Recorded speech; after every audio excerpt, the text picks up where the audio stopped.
When Hurricane Florence came barreling down the Carolinas on the U.S. coast, emergency services were at the ready. Powerful rain bands may produce another 15 to 20 inches or more. Federal agencies dispensed valuable and potentially life-saving information on emergency preparedness during television briefings.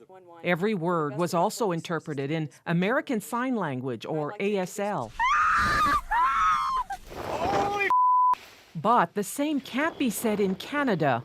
Whether it's last week's tornado in Ottawa or a van attack in Toronto, televised briefings alerting the public about details of the emergencies did not include interpreters. Welcome, everyone, to the first deaf political rally. It's a long-held grievance with groups representing the more than 300,000 Canadians who are deaf.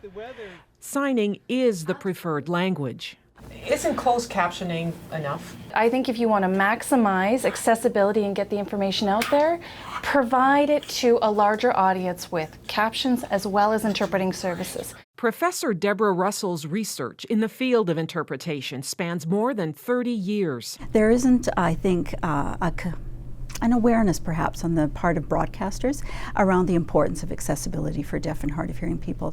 A report on accessible emergency communication that Russell co-authored calls the absence of interpreters during televised broadcasts of disasters mind-boggling. So why isn't it done?